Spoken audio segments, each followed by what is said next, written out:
అధ్యక్షులు గౌరవ ముఖ్యమంత్రి గారు శ్రీ నారా చంద్రబాబు నాయుడు గారికి యువనేత తెలుగుదేశం పార్టీ భవిష్యత్తు నేత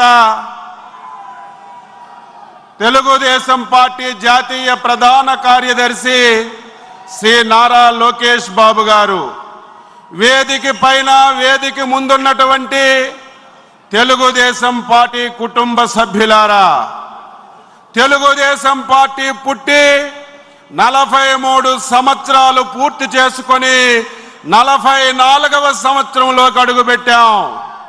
ఈ 43 సంవత్సరాల సుదీర్ఘ ప్రయాణంలో అధికారంలో ఉంటే ప్రభుత్వం ద్వారా ప్రజలకి మేలు చేశాం, ప్రతిపక్షంలో ఉంటే ప్రజల పక్షాన పోరాటం చేసి ప్రభుత్వంపై ఒత్తిడి తెచ్చి ప్రజల సమస్యల పరిష్కారానికి దారి చూపినటువంటి పార్టీ తెలుగుదేశం పార్టీ.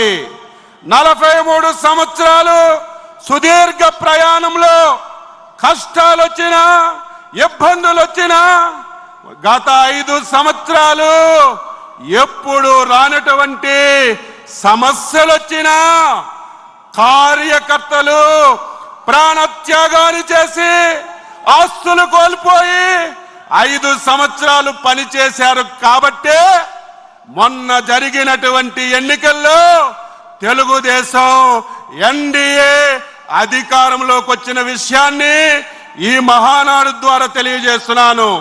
అందుకే చంద్రబాబు నాయుడు గారు, లోకేష్ బాబు గారు తెలుగుదేశం పార్టీ కార్యకర్తకి జీవితమంతా రుణపడి ఉండాలి, ఉంటామని కూడా ఈ సందర్భంగా మీ అందరికీ తెలియజేస్తున్నాను.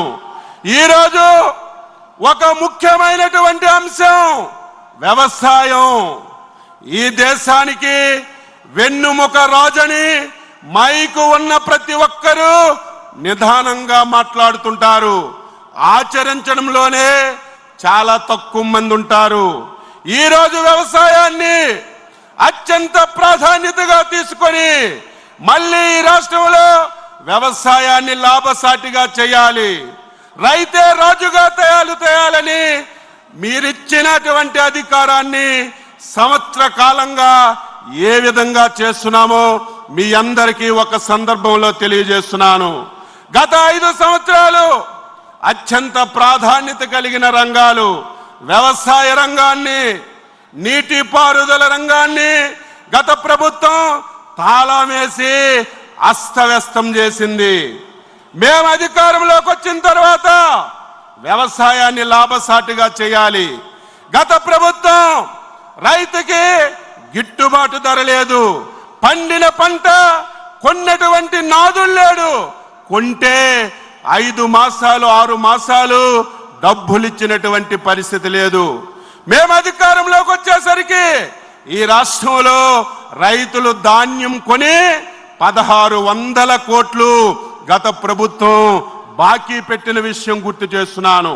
మేము వచ్చిన తర్వాత 1600 కోట్ల అప్పు తీర్చడమే కాదు, గత సంవత్సరం ఖరీఫ్ గాని రబీ గాని ఒక్క ధాన్యం గింజ కూడా ఎక్కడ కూడా లేకుండా ప్రభుత్వమే కొని 24 గంటల్లో రైతు అకౌంట్లో డబ్బులేసి రికార్డు సృష్టించినటువంటి ప్రభుత్వం ఎన్డీఏ ప్రభుత్వం, మన నాయకుడు చంద్రబాబు నాయుడు గారని ఈ సందర్భంగా తెలియజేస్తున్నాను.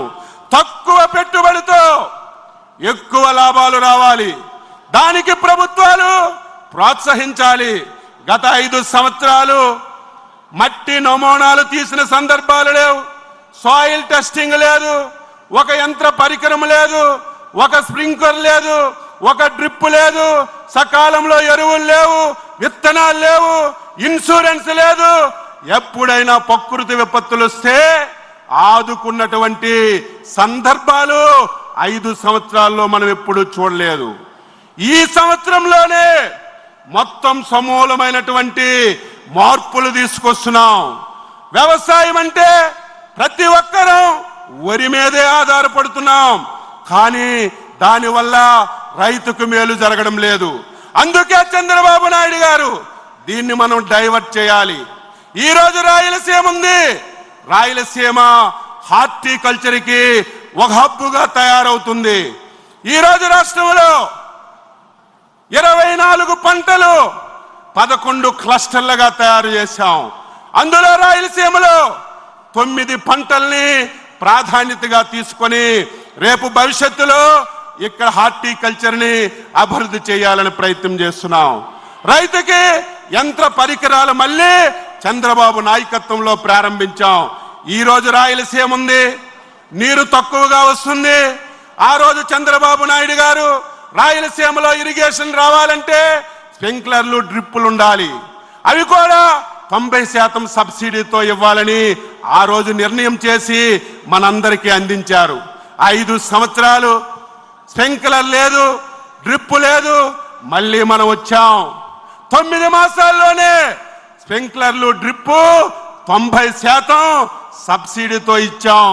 నిన్న లేదు మొన్న కేంద్ర ప్రభుత్వం ప్రకటన చేసింది, ఈ దేశంలో స్ప్రింక్లర్లో, డ్రిప్పులో ఏ రాష్ట్రం ప్రథమ స్థానంలో ఉందంటే ఆంధ్రప్రదేశ్ రాష్ట్రం అని కేంద్ర ప్రభుత్వం చెప్పిన విషయాన్ని ఈ సందర్భంగా మీ అందరికీ తెలియజేస్తున్నాను. ఈరోజు వ్యవసాయం కష్టపడడం కాదు, టెక్నాలజీని ఉపయోగించాలి. ఈరోజు డ్రోన్లు వచ్చాయి, ఆర్టిఫిషియల్ ఇంటెలిజెన్స్ వచ్చింది. అనేక విషయాల్లో టెక్నాలజీ వ్యవసాయానికి ఉపయోగపడుతుంది. ఈరోజు ముఖ్యమంత్రి గారు గురుతరమైనటువంటి బాధ్యత పెట్టారు. ఒక పక్క రాష్ట్రంలో పంటలు విపరీతంగా పండుతున్నాయని ఆనందం ఒకవైపు ఉంది, ఒకవైపు గిట్టుబాటు ధర లేక చాలా ఇబ్బందులు రైతులు పడుతున్నారు.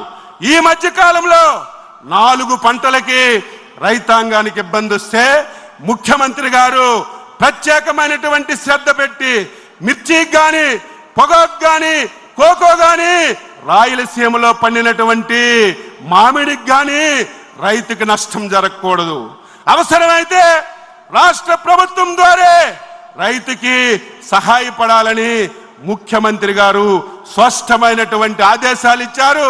తప్పనిసరిగా మళ్ళీ ప్రతి ఒక్కరూ వ్యవసాయమే మేలు, వ్యవసాయమే చేయాలనే విధంగా ఈ ప్రభుత్వం ద్వారా మీకు అన్ని విధాల సహాయ సహకారాలు అందిస్తామని ఈ సందర్భంగా తెలియజేస్తూ ఈ సబ్జెక్టు మీద మాట్లాడే అవకాశం కల్పించినటువంటి ముఖ్యమంత్రి గారికి, లోకేష్ బాబు గారికి మరొకసారి అభినందిస్తూ సెలవు తీసుకుంటున్నాం. జై హింద్, జై తెలుగుదేశం, జై తెలుగుదేశం, జై తెలుగుదేశం. చంద్రబాబు నాయకత్వం, చంద్రబాబు నాయకత్వం, చంద్రబాబు నాయకత్వం, నారా లోకేష్ బాబు నాయకత్వం, నారా లోకేష్ బాబు గారి నాయకత్వం. ధన్యవాదాలు అచ్చెన్నాయుడు గారు. ఇదే తీర్మానాన్ని బలపరచవలసిందిగా మాజీ మంత్రివర్యులు